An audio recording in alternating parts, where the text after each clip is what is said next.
parler du burn-out des soignants. Le burn-out, évidemment, vous en avez certainement entendu parler dans la presse, peut-être aussi parmi vos patients, mais en général, il vous reste assez extérieur. Le burn-out des soignants, on commence tout juste à en parler. Alors peut-être parce qu'en tant que particulier ou patient, ça nous dérange d'imaginer que nos soignants peuvent être faillibles. Et en tant que soignant, on n'a pas forcément envie de penser qu'on pourrait avoir un burn-out parce qu'on est tellement dévoué à sa profession, on est là pour soigner les autres, donc on n'imagine pas qu'on puisse être aussi faillible, nous, de notre côté. Alors, pourquoi je vous parle de ce burn-out? Moi, je suis Agnès Boutry-Cousinet, je suis orthophoniste, sophrologue et coach. Et en tant que sophrologue et coach, j'ai été amenée à accompagner plusieurs fois des personnes qui ont subi des burn-out. Alors, pas seulement des soignants, hein, aussi des personnes qui naviguent dans le monde de l'entreprise ou autres d'ailleurs. Mais de toute façon, les signes sont toujours les mêmes. L'objectif de cette vidéo, c'est de vous tirer un peu la sonnette d'alarme sur le burn-out des soignants. On n'en parle pas beaucoup. Le président de l'association des soins aux professionnels de santé, Eric Henry, a lui aussi tiré la sonnette d'alarme en disant la souffrance des professionnels en santé est inodore, incolore, mais pourtant bien réelle. Alors, je vais vous proposer 10 signes que je vous propose en tant que point de repère. Soyez attentive à ces signes, prenez-les bien en note pour vous, pour l'une de vos collègues.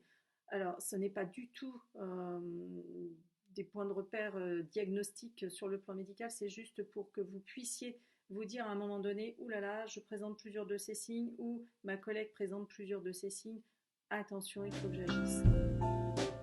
Le premier de ces signes, c'est l'épuisement. Le sentiment d'être tout le temps fatigué, épuisé, à bout de force. L'épuisement se fait de façon générale, aussi bien à la maison qu'au travail. Rien ne permet de récupérer de cet épuisement. Et du coup, les personnes dorment beaucoup. Elles fuient ce qu'on appelle dans l'hypersomnie. Hein, elles dorment 12 heures, 15 heures par nuit. Elles redorment dans la journée, elles font des siestes de 2 heures, 3 heures, et ça ne suffit pas. Le repos ne permet pas de récupérer de cet épuisement. À l'inverse, ça peut être aussi des troubles du sommeil, comme les difficultés d'endormissement ou les difficultés de réendormissement.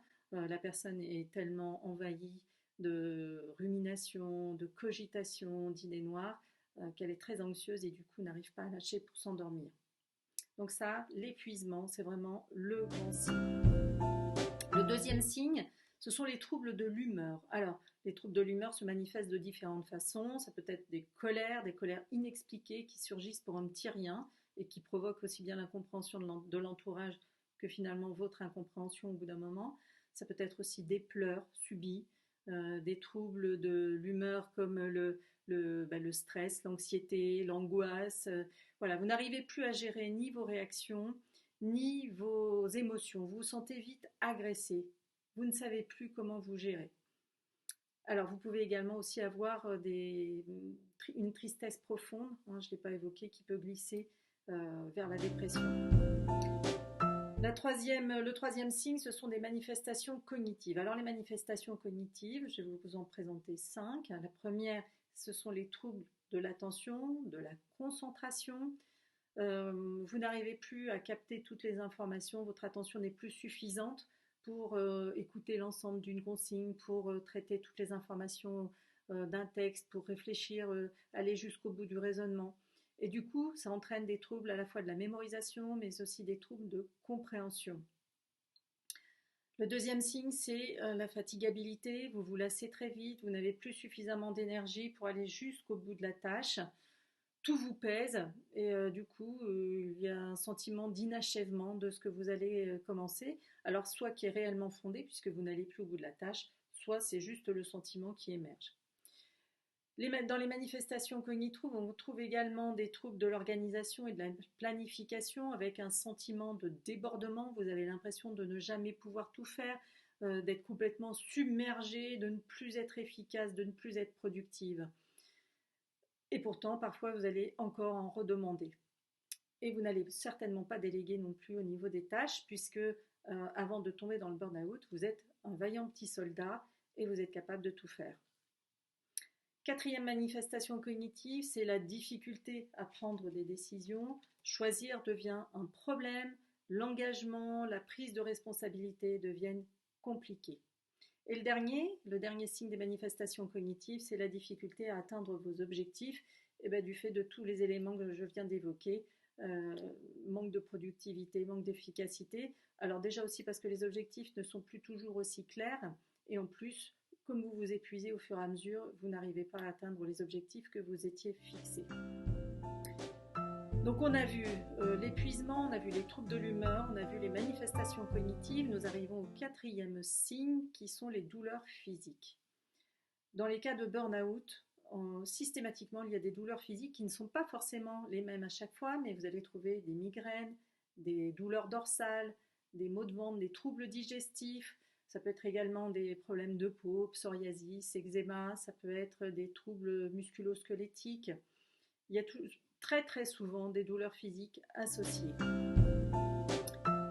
Cinquième signe, c'est la fatigue psychique. Alors on a parlé du sentiment d'épuisement général qui se manifeste de façon physique, mais également de façon psychique. Ce que je voudrais préciser là, tant que j'y pense, c'est que le burn-out, contrairement à la dépression qui va s'installer tout doucement, qui va prendre une pente descendante progressive, le burn-out est une cassure subite. Voilà, le burn-out, vous allez vous lever un matin en état de sidération et vous n'allez plus pouvoir vous sortir de votre lit. Vous n'allez plus pouvoir aller travailler, vous n'allez plus pouvoir vous occuper de votre famille. Ce n'est pas parce que vous ne le voulez pas, mais vous ne pouvez plus. C'est vraiment un sentiment profond de, d'incapacité, de je ne peux plus, c'est plus possible. Il y a vraiment une grosse cassure à l'intérieur. On parle parfois d'implosion. Chacun prendra le terme qui lui convient. Le sixième signe, c'est le sentiment de perte d'estime de soi, la dévalorisation. Alors, je ne suis pas à la hauteur, je suis plus capable, je suis tellement nulle que de toute façon je vais perdre mon emploi, je suis moche, je ne me considère plus. Ce sentiment est entretenu aussi par le fait que comme vous faites moins de choses ou que vous faites mais que vous n'arrivez pas à faire aussi bien que vous l'espérez, que vous l'attendez, vous obtenez des résultats qui ne sont pas à la hauteur de vos attentes et du coup vous doutez. Vous doutez de vos compétences professionnelles, vous doutez de vos qualités, vous doutez de vous. Septième signe, c'est la perte de motivation. J'y arrive plus, j'ai plus envie de rien. Petit à petit, vous allez vous désengager, vous n'allez plus participer aux réunions professionnelles ou alors vous allez être là mais vous n'allez plus prendre votre place.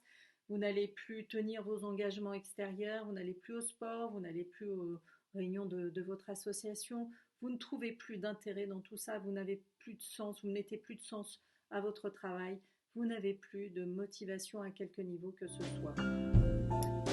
Le huitième signe, c'est l'isolement. Comme vous n'avez plus de motivation, vous ne sortez plus, vous n'avez plus envie de voir les gens. Vous imaginez qu'en plus vous n'intéressez plus les gens, que vous n'avez rien à partager avec eux.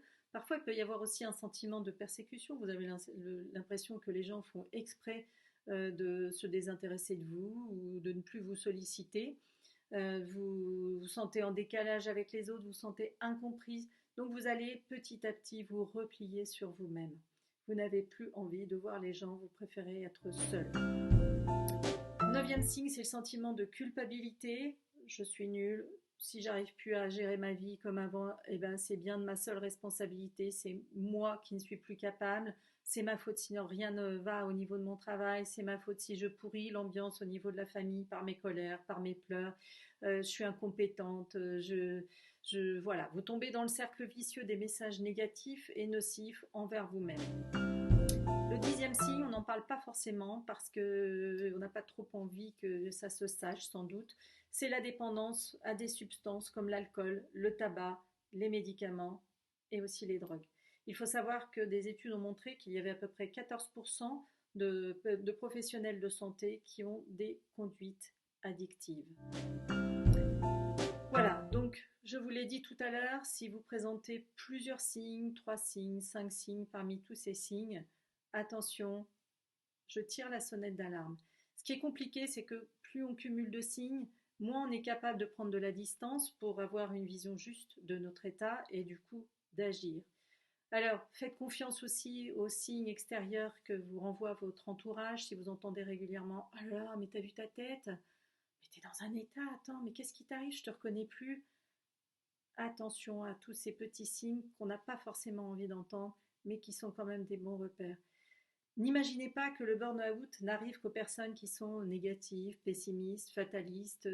Voilà. Ça, le burn-out peut arriver chez tout le monde et la grande majorité des gens qui ont été victimes du burn-out le disent, je ne l'ai pas vu venir. Alors, prenez soin de vous, faites attention à vous et soyez attentive à tous ces petits signes. À bientôt.